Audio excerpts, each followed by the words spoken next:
Hello and welcome to the Recruit Rockstars podcast, where we focus on the people part of your business. Every Tuesday and Thursday, I interview a world-class expert on talent and recruiting and scaling so that you can build a company filled with rockstars. Whether you're VC-backed, whether you're PE-backed, whether you're mortgage-backed, it doesn't matter. Building your team, scaling the team is the hardest part of your job. And so that's what we focus on. Over the next 20 minutes, I'm going to share some learnings from a fascinating guest who's been at this for quite a while. He's been successfully scaling Stardog based in DC with about 65 folks on the team. And Stardog has a very interesting technology product. It's called an enterprise knowledge graph, which helps you understand and scale your data so that you can actually make some sense of it. But I'm going to let him tell you how he's done it and how he's scaled the team. So with all that said, Kendall Clark, welcome to the show. Thanks, Jeff. I appreciate the opportunity. Yeah, thrilled to have you on. So why don't we start at kind of the 50,000 foot level, a bit about Stardog and in layman's terms, kind of what the product does and how it's so much more powerful than just a typical database. Sure. So yeah, we call Stardog an enterprise knowledge graph platform. So it's if you're in the data management space, you know that's an emerging category. It's a way to, and this is primarily all of our customers are big, like Fortune 1000 companies. So it's a technology really best suited right now for companies with lots and lots of disconnected data in various data silos. Mm-hmm. And the problem we generally solve a little bit abstractly is connecting data based on what it means rather than on its location in the enterprise. And so that allows our customers to get new insights, optimize processes, just generally run the business in a more data-backed fashion, which of course everyone kind of aspires to, but it's a hard thing to pull off given that big companies struggle with all sorts of legacy IT commitments and constraints. So the goal is to connect the data where it is rather than having to move it. And that's probably the main thing that distinguishes it from a traditional database. So is it almost like middleware for data as opposed to for software?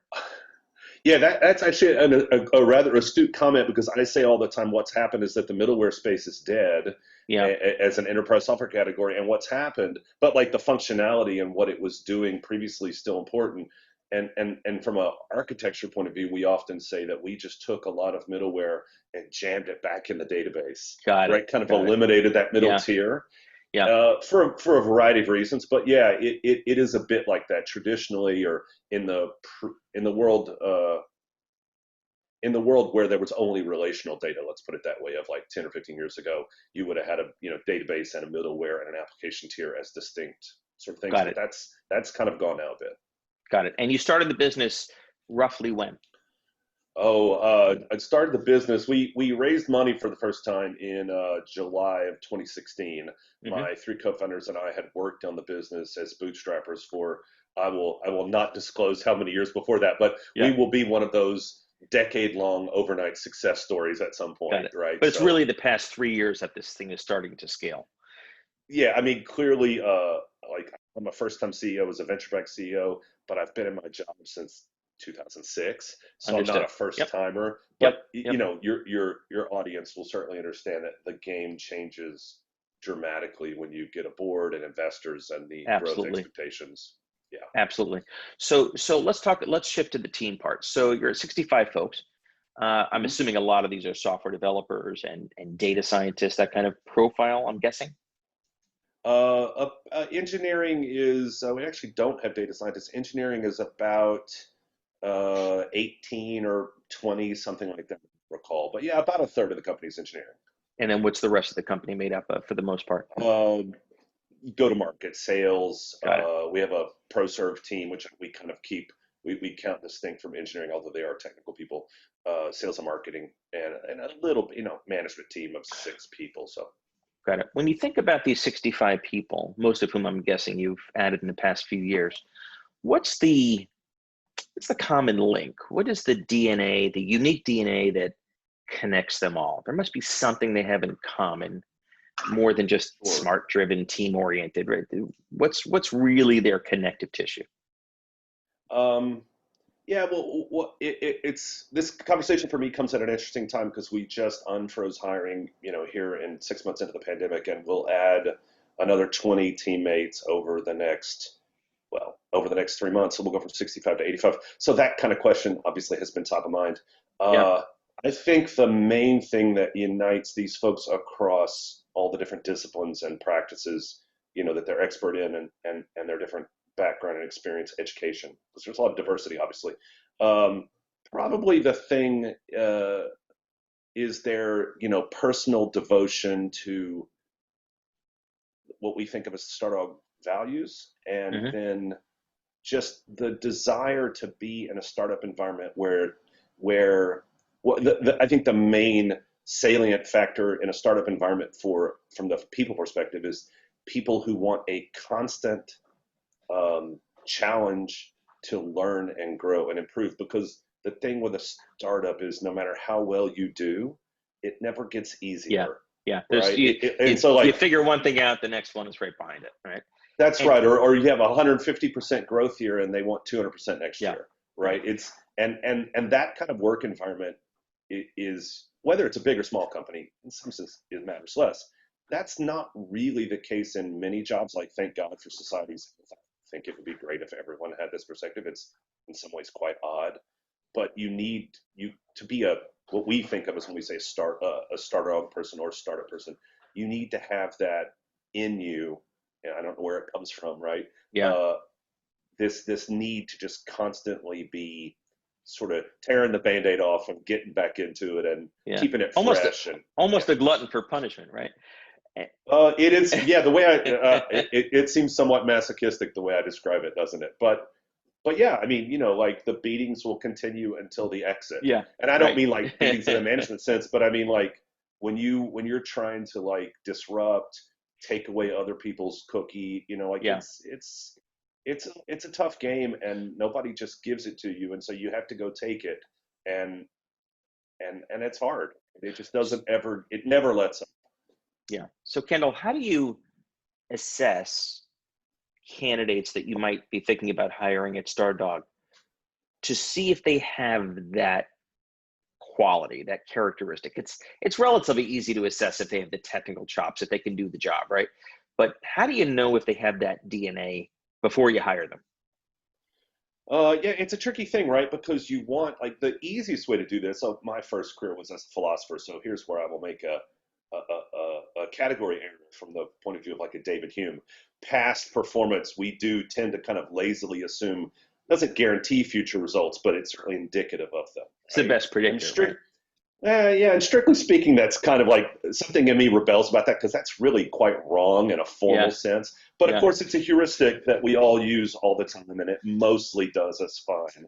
But then the problem with that, of course, is that we're also trying to build a diverse, inclusive team and have fun and equitable process. And you can't always predict from what someone was doing before, nor should you get lazy about it. Like, sometimes, like for instance, I take this very personally.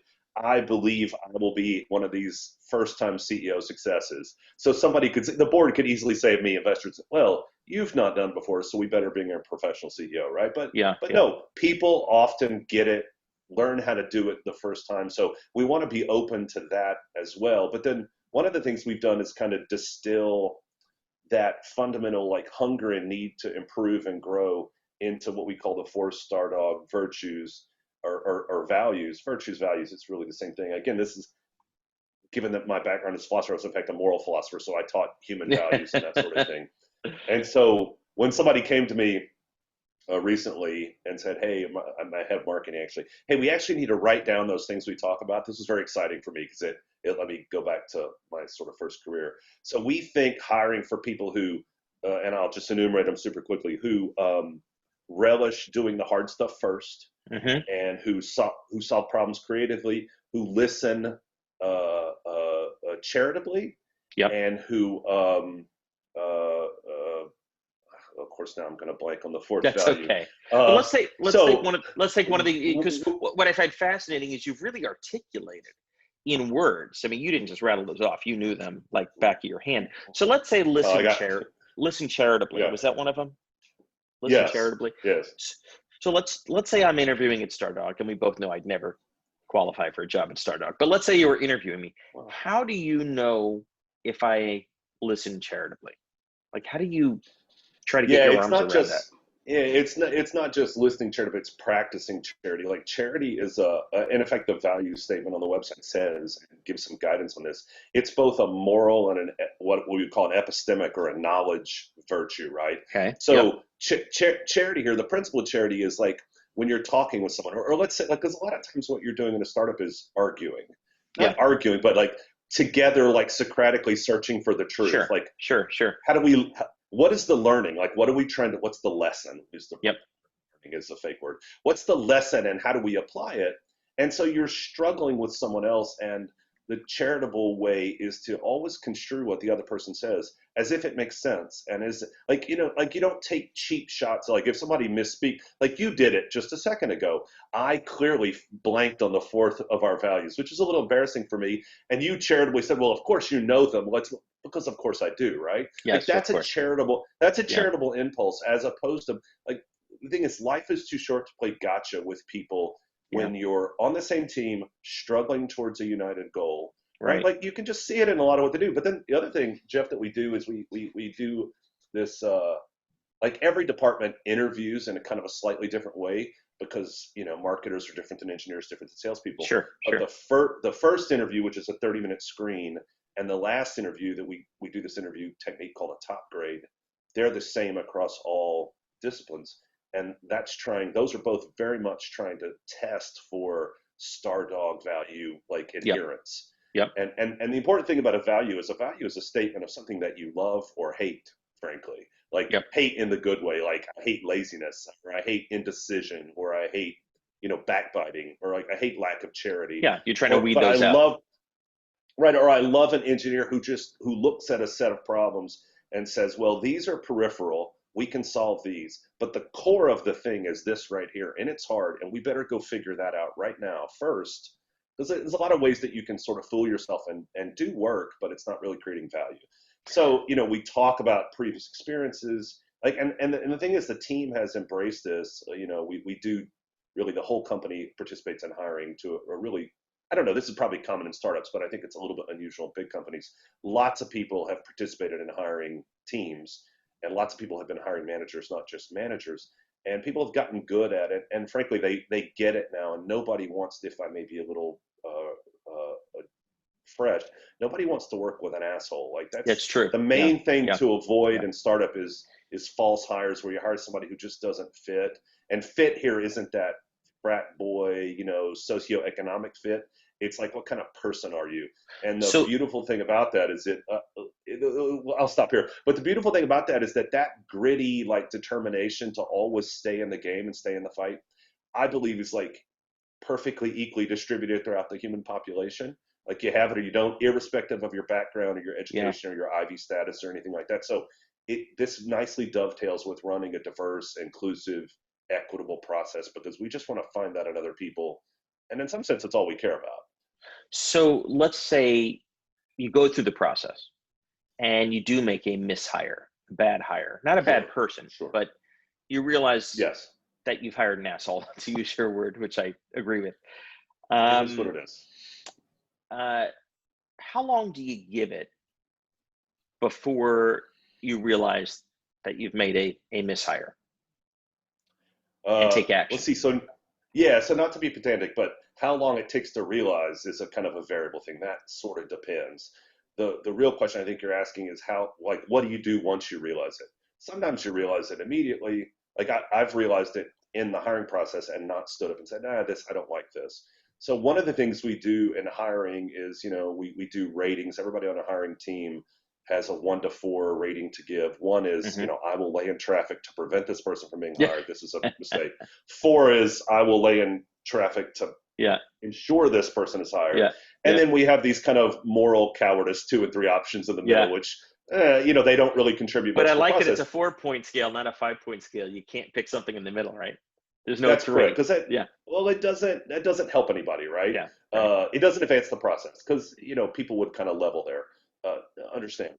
But so then there's the additional rule that you can't be hired if you have a 1. You can't be hired if you don't have a 4. Okay, but then, like, as you say, sometimes we just get this wrong, or sometimes situation changes. So I am a strong believer in being slow to hire and fast to fire. I mean, what I don't like is passing people around from department to department, struggling to find fit when it's not good on both sides, whether the employee realizes it first or the manager realizes it first. The main point is to get out of a bad situation and I do think of this as a charitable act. Maybe this is a game I play with myself because, it's not easy to fire people, but when it's bad both ways. There's no such thing as like a great relationship for the employee, but the employer's dying. It's terrible. It's just who recognizes it first, and then who brings it up and who acts on it. And frankly, in the North American, in the American context, I think it's incumbent on the employer to act, but then also to do that in a kind of charitable way, and recognizing no harm, no foul. We tend to be, I think when the employer gets that first look, it's a little bit more expensive for us. We end up extending more, let's say, severance and generosity. But like, when it is just a legitimate miss, it's not a moral issue. There's nobody to blame. It's just best to move on. So to answer your original question, like, as quickly as is practical is the real answer. Because when you've done that in the past, which we all have, how much do you share with the rest of the team the reasons why you're parting ways versus, respecting the person's privacy and really not saying anything? How do you find that balance? Yeah, look, well, thanks for bringing me on and asking a really hard question, Chef. Like, I appreciate that. And having just said, one of our values is to go right at the hard thing, I can't really dodge the question, can I? I mean, that's tricky because, as you say, all the hard choices as a manager, as a leader, are ones where there is no really acceptable good option. There's only bad options, and you try to minimize the damage, I guess, of the one you choose. I will say, like, take the coward's way out. It depends, but I will tell you what it depends on. It depends on the visibility of the person, their tenure, how well liked they are or were. Because we can be honest, not everyone is as well liked as everyone else. It's fine. Really, I think the principle here is what can be learned from sharing an appropriate kind of detail about the person and why the relationship soured or wasn't good. And again, and the easiest way is to kind of relate it to those values, because that depersonalizes it. Right. Now, I will also say that, and every company knows this, and this is a little bit of sharing of dirty laundry perhaps, but in the longer the company goes, the more you have a common shared experience. People, both good and bad, become sort of representatives or types of like a good thing or a bad thing. Like, we once had this sales rep who really crushed it on harvesting opportunities for himself. And so, but then, he moved on to another opportunity. And so that person, Jim, stands in as a kind of, well, let's find a Jim. Right. So one of the things we've done recently in the last 6 months is, or just before pandemic, is implement the predictive index, which is a kind of legal for selection alternative to Myers-Briggs. And I think it's a much more sophisticated instrument, and I like it very much. But what it does very well is it does depersonalize some personality types and some character traits, and then lets you sort of focus on that in a way that doesn't make it so personal. We inadvertently hired a caretaker for that position. What we really needed was a protector, or I don't remember. So that's that's a required test before hiring someone. We're in this hiring cycle, because we implemented that and then pandemic happened, but now it is everybody in the company tests it. We use it for management. So like, if I have 6 or 7 direct reports on the management team, and I can look at their TPIs and remember, okay, because I'm this captain type, which is not surprising, but captains relate to types like protector types in this way. So remember to do this thing and emphasize this other character feature, or talk to them in this way, because it just helps you sort of know who you're dealing with. And particularly in this kind of remote world, like, one of the challenges obviously is onboarding and getting to know folks. Like, you and I don't know each other except in this context. If we had a relationship, if I had studied at Kellogg, for instance, this conversation would be different. It's just who we are as people. It's the context. It's a challenge, and the TPI, this predictive index thing, I think will help us. It won't solve the problem of real world interaction, but it helps a little bit. One last question before we wrap up, Kendall. As you made an interesting point which is that you kind of bootstrapped the company for quite some time and then raised VC money about 3 years ago. How, if at all, has that changed the people part of your business, hiring or the culture or leadership? Or would you say that that piece really has not changed much as a result of taking on investors? It's changed and not changed. The values of the company come from the bond that I have with my two co-founders with whom I've worked. They're basically my brothers. Yeah. I'm not gifted with natural brothers. I have sisters who are younger than me, but my two co-founders are as close to brothers as I'll ever have. We've worked together every day since 2003. We worked at an AI lab at University of Maryland for 2 years together before we started the business. And so that part of the business hasn't changed. That's like the bedrock of the culture is, how we are together and what we care about. Now, what did change after you took money is just being able to aggressively go, like I just spend time on LinkedIn looking for my dream distributed database engineer, looking for my dream head of sales, looking for a dream product marketer. And, the nice thing about having resources and capital and being a properly capitalized business is you can make more aggressive people bets that really pay off. I will say, for instance, that we just were joined last August by a new head of sales. So what we did last fall, Bob Moore and I, new head of sales, a very, very accomplished enterprise sales revenue, enterprise data management revenue generator. We turned over, we hired 25 new go-to-market folks, completely reworked how Stardog sells to the enterprise. And frankly, the caliber and quality of people that we pulled out of that process, it's just very, very difficult to do as an undercapitalized business. Yeah. And it's not the case that every bootstrap business is undercapitalized, but many are. Ours certainly. So it opened up a broader field of candidates for you. Absolutely. So for instance, Informatica, with whom we compete, this is a large company, just recently in the last week announced some layoffs. So we have VPs of product pinging Mike and I, who's one of my co-founders, on LinkedIn all this week. Yeah. Hey, are you guys hiring? Yeah. That sort of, and these people were world-class, whether Informatica knows it or not. And that sort of thing doesn't happen. It wouldn't have happened. Yeah. That's right. So, change and not change. I think the backbone is still the same, but the sort of lifeblood that runs through that structure is kind of ever renewed by, people just feel like it's a safer bet to leave a big company and come to a growing startup. Yep. Well, I give you a ton of credit for your fortitude, for your persistence, and now it really feels like you got a rocket ship. So I congratulate you and give you a ton of credit. Kendall, how can people learn more about Stardog or get in touch? Sure. So the website's stardog.com. Lots of information there, lots of places to engage with us, webinars, lots of product stuff, a very vibrant engineering blog we call Stardog Labs, lots of customers, lots of partners, so lots of stuff at the website. That's probably the best way. I'm Kendall at stardog.com. No big secret there, pretty obvious. Easy. Love to hear. Yeah, I'd love to hear from other CEOs or people trying to grow businesses.